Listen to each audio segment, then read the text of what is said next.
Hi friends, welcome to Triplet channel.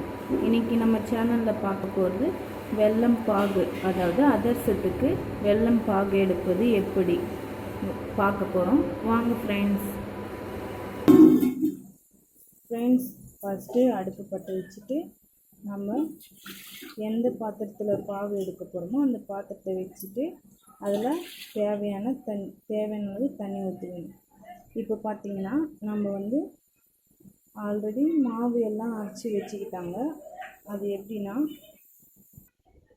3 kilo, அதாவது 3 kilo வெல்லத்துக்கு 4 kilo பச்சரிசி. அதில் அரைக்கும் போதே நம்ம வெல்லம் அதிரசத்துக்குன்னு கேட்டு அரைச்சிக்கணும். அதில் ஏலக்காய் போட்டு அரைச்சி வச்சுக்கிட்டோம். இது 4 கிலோ பச்சரிசி, வெல்லம் நசுக்கி வச்சிட்டோம்.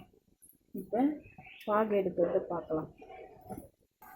நம்ம தேவையானது தண்ணி, அதாவது ஒரு 3 டம்ளர் தண்ணி. இது பாகு எடுக்குதான், அதனால் 3 டம்ளர் அளவு தண்ணி எடுத்துட்டு அது நல்லா ஹீட் ஆகுற வரைக்கும் நம்ம வெயிட் பண்ணணும். இது பார்த்திங்கன்னா 3 கிலோ வெல்லம் ஃப்ரெண்ட்ஸ். 3 கிலோ வெல்லத்துக்கு 4 கிலோ அரிசி. இதில் பார்த்திங்கன்னா அதிரசத்துக்கே 2 விதமாக இருக்குது. ஒன்று வெள்ளைப்பாகு கொண்ட அதிரசம் இருக்குது, இன்னொன்று சர்க்கரை பாகு கொண்ட அதிரசமாக இருக்குது. வெல்லத்துக்கு 4 கிலோ அரிசிக்கு 3 கிலோ எடுத்துருக்கோம் இல்லையா. சர்க்கரைக்கு பார்த்திங்கன்னா 4 கிலோவுக்கு 2 கிலோ சர்க்கரை, அப்படி அந்த பதத்தில் எடுத்துக்கணும் நம்ம ஃப்ரெண்ட்ஸ். இப்போ பார்த்திங்கன்னா நல்லா பாகு வரது இருக்கும். நம்ம கிளறி விட்டுனே இருக்கோம்.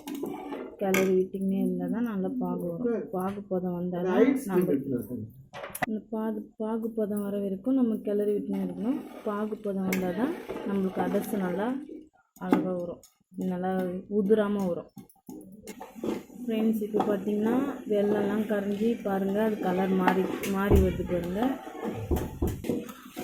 ஃப்ரெண்ட்ஸ். இப்போ நல்லா நல்லா பொரி வருது, நல்லா பாவு பாருங்கள், நல்லா ஒரு டிஃப்ரெண்ட் இருக்குங்களா உங்களுக்கு. நல்லா இனிமேல் நல்லா வரணும் பாகு. இந்த டைமில் என்ன பண்ணோன்னா ஒரு அகலமான பாத்திரம், நம்ம மாவுக்கு ஏற்ற அகலமான பாத்திரம் எடுத்து வச்சுக்கணும். எடுத்து வச்சுட்டு இன்னும் நம்மளுக்கு பாவு வரணும். அது கரெக்டான பதம் தான், இன்னும் கொஞ்சம் வரணும் ஃப்ரெண்ட்ஸ். பார்த்திங்கன்னா நல்ல பதமாக வந்தது, பரவாயில்ல. ஆனால் இன்னும் கொஞ்சம் பதம் வேணும்.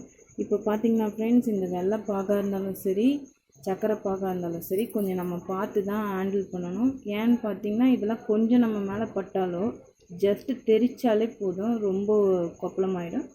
Be careful friends. இப்போ பார்த்திங்கன்னா பாகு நல்லா பதமாகிடுச்சு. நம்ம ஒரு பெரிய பாத்திரத்தில் நம்ம இதை வடிகட்டிக்கணும். ஏன் வடிகட்டுறோன்னா வெல்லத்தில் நிறைய துப்பிங்க இருக்கும்ல, அதனால் ஒரு பெரிய பாத்திரத்துலையா, நம்ம மாவுக்கு ஏற்ற பாத்திரத்துலையா வடிகட்டி நம்ம வச்சுக்கணும். பார்த்திங்களா ஃப்ரெண்ட்ஸ், இவ்வளோ துப்பி இருக்குது, இதனால தான் நம்ம வடிகட்டுறோம்.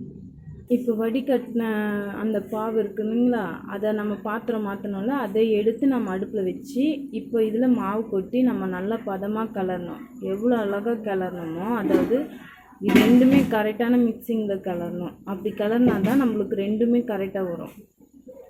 இப்போ இதான் மெயின் ஃப்ரெண்ட்.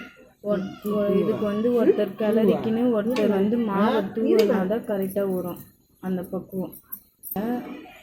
இது கரெக்டான பக்குவத்தில் கிளறினா தான் மாவு எங்கேயும் நல்லா உடஞ்சி கிளறணும், இல்லைன்னா கெட்டி ஆகிடும். அதுக்கு தான் இப்படி ஒருத்தர் ஒருத்தர் தூவி விடுறதுக்கு பண்ணுறாங்க. இப்படியே பண்ணணும். நல்லா அந்த பாவு நல்லா எல்லாத்துலேயும் மிக்ஸ் ஆகி வர வரைக்கும் பண்ணணும். பாருங்கள் ஃப்ரெண்ட்ஸ், கலர் சேஞ்ச் ஆகுது பாருங்கள். பாகு கலரும் மாவும் சேர்ந்த உடனே கலர் பக்கம் மாற்றிக்கோங்க. அவ்வளோதான் ஃப்ரெண்ட், பாவு வந்துட்டு இப்போ இறக்கி போட போகிறாங்க. இது என்னென்னா கிளறிக்கினே இருக்கணும், ஏன்னா அடி பிடிச்சிடும். அவ்வளோதான், முடிஞ்சிச்சு, ஃபினிஷ்டு. அதிரசம் வெள்ளைப்பாகு ரெடி ஆகிடுச்சு. இது ஒரு நாள் நைட்டு நம்ம வச்சுருந்து நாளைக்கு தான் சுடணும். உடனே சுட முடியாது, இது அப்போ தான் நல்லாயிருக்கும். தேங்க்யூ ஃப்ரெண்ட், தேங்க்யூ ஃபார் வாட்சிங் மை வீடியோ.